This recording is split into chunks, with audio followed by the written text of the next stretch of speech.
How do you end a major war in just 3 weeks? I mean, it seems kind of impossible, right? Well, that is the exact timeline the US has laid out for the conflict with Iran. So you have to ask, what's the plan? Today, we're going to break down that very strategy.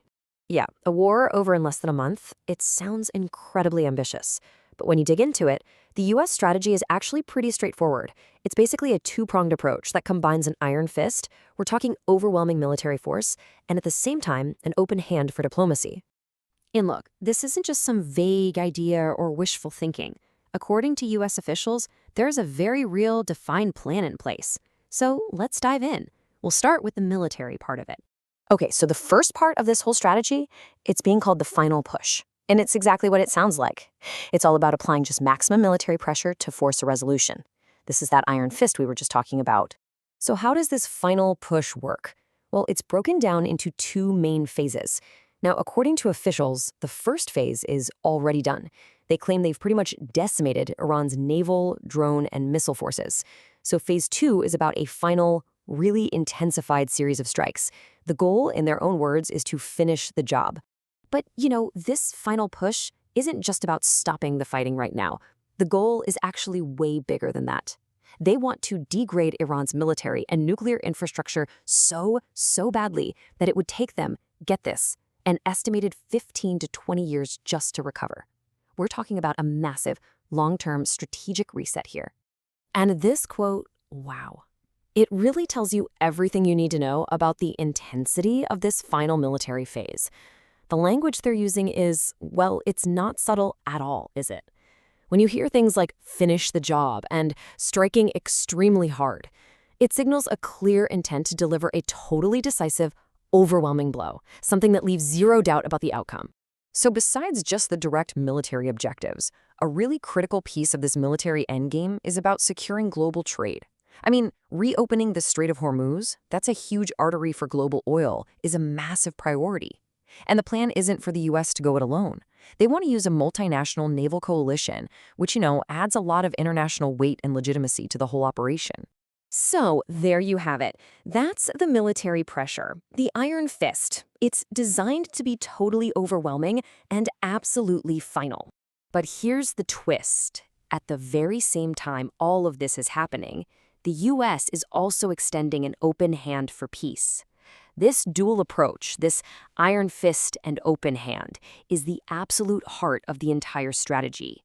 You really have to understand both sides to get the full picture. And that brings us right to the second track, what's being called the diplomatic off-ramp. Think of it like this. It's running in parallel to all the military action, and it's offering Iran a really clear choice. You can either face these continued strikes, or you can come to the negotiating table. And listen, this isn't just some vague offer to let's talk. No, there's a formal process already underway.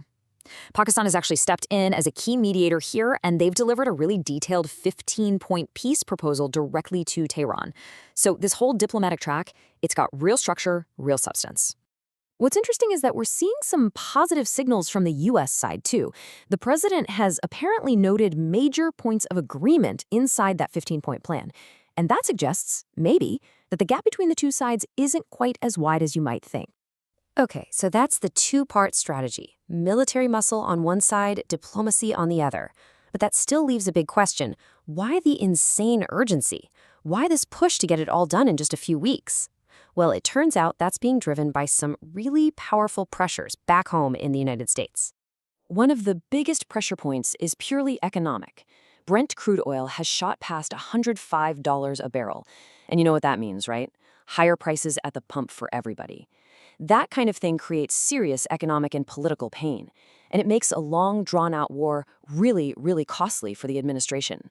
And on top of all that economic pressure, there is a political clock that is just ticking, and it's ticking loudly. We're in April 2026 right now, and the US midterm elections in November are just around the corner. A long, expensive war with soaring gas prices, that's a huge political liability. So there's a massive incentive to find a resolution and to find it fast. But of course, right, a deal takes two to tango. So what does Iran need to see? What's on their list to agree to peace? Well, according to Iranian President Masoud Pezeshkian, their demands are actually very specific. It really boils down to three core conditions. First up, they want security guarantees, basically a firm promise against any future strikes. Second, they need economic relief, and that means lifting those crippling sanctions. And third, they want full recognition of their national sovereignty. That's the list. Those are Tehran's stated requirements for any deal. So you see how it all kind of snaps together, right? You have this overwhelming military push that creates the leverage. At the same time, a clear diplomatic path provides the exit ramp. And the whole thing is being pushed into high gear by these urgent economic and political deadlines back home. And all of that leaves us with the final, really critical question here. Is what we're seeing a genuine blueprint for lasting peace? Or is it just a frantic, high-stakes race against a political clock?